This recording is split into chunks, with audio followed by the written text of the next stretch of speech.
but to have a true Republican conservative for Johnston County that will represent all this district as best as anyone I know could. Ladies and gentlemen, let's give David Rouzer a round of applause. Thank you, David.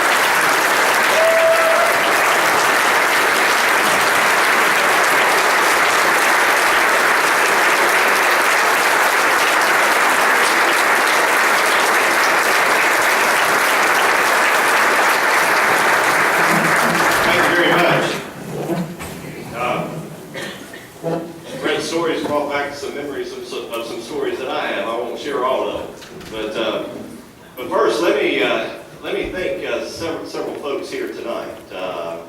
Let me thank all of you first and foremost.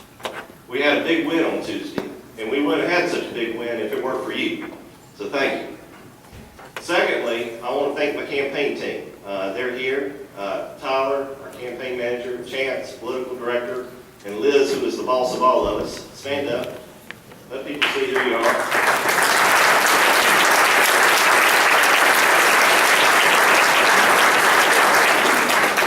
They did a great job, are doing a great job, and I'm really proud of them and appreciate it. My family is also at that table. My grandmother, and my mom, and my dad. Y'all stand up so people see who you are.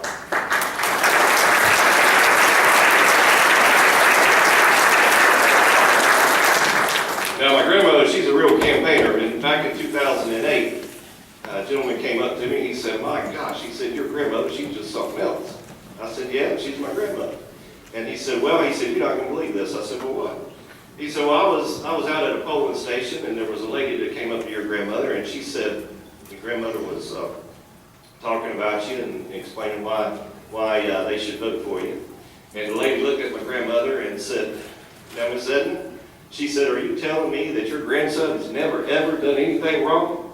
And grandmother popped back. She said, "Not to my knowledge." Now, everybody deserves to have a grandmother like that. Let me tell you. I have really been blessed my entire life. I've had a lot of great mentors.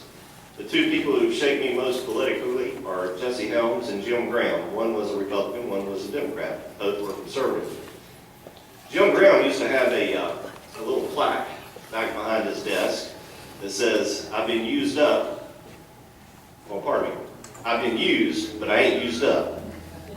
Now, everybody in public office has been used. All of us have. But we ain't used up. The other plaque I remember so well, and I think about it all the time. And that was in Helms' office.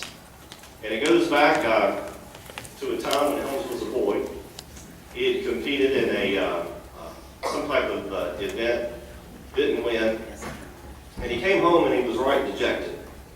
And he walked in and his daddy looked at him and said, "Son," he said, "what's wrong?" And Helms said, "Well, I was trying to win this race and it just didn't work out." Came in third or fourth, I don't remember exactly which. And his daddy took him out to the front porch and he sat down with him and he said, "Son," he said, "let me tell you something." He said, "The Lord doesn't always require you to win, but He does always require you to try." And I've thought about that many a time. In fact, Helms, I had such an impression on Senator Helms. He had it embroidered on a piece of wood and a plaque and put there in the Senate office, right there above his desk. He said, "The Lord doesn't always require you to win, but He does require you to try." Now, the reason why I think about that a little bit is I think about where we are as a country. I think about the fact that what we have in this country is very fragile, very precious. And quite honestly, we're at a point where in the next two elections, 2014 and 2016, what happens in those elections, what we do as a people, as the American people, is going to determine what kind of country we have in the next 50 to 100 years. It's going to determine whether we continue to move down this path of socialism, economic stagnation, and debt, or whether we get back to the founding principles that made it great, whether we get back to free enterprise, whether we get back to individual liberty, whether we get rid of these onerous rules and regulations that are killing this economy. That's what's at stake the next two elections, in 2014 and 2016. When I fell short to Congressman McIntyre in 2012, 654 votes out of 337,000, I had some thinking to do. First thought that crossed my mind was, I'm not sure I want to go through another campaign again. But then after a couple of weeks of thinking on it some more, I thought about that quote over Helm's desk. The Lord doesn't require you to win, but it does require you to try. I thought to myself, if Mike stays and the House flips by one seat, and Nancy Pelosi's Speaker again, and Obama's final 2 years of office, where he has complete total control, would be the end of this country. The other thing I thought to myself was, I said, David, you have never, ever, ever left anything undone, and you're not going to leave this undone either. Now, one thing I can absolutely positively guarantee you is come November of this year, Mike McIntyre is not going to get reelected to office.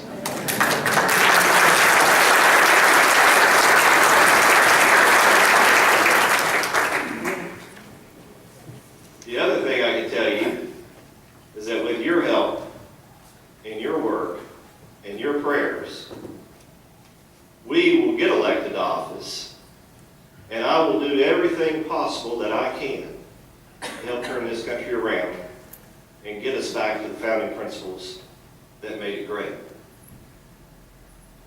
There's two things I hear on the campaign trail all the time, and I'm going to close with this. Our business owners, our small business owners, our entrepreneurs, our farmers, they all say, David, we're dying by 1,000 cuts. Business is no fun anymore. Let me tell you, when your economic engine of a society, of a country, is looking for their exit strategy, it's not good for America. What's the remedy to that? Get the government out of their way and off of their back so they can do what they do best, and that's grow and make a profit and create jobs.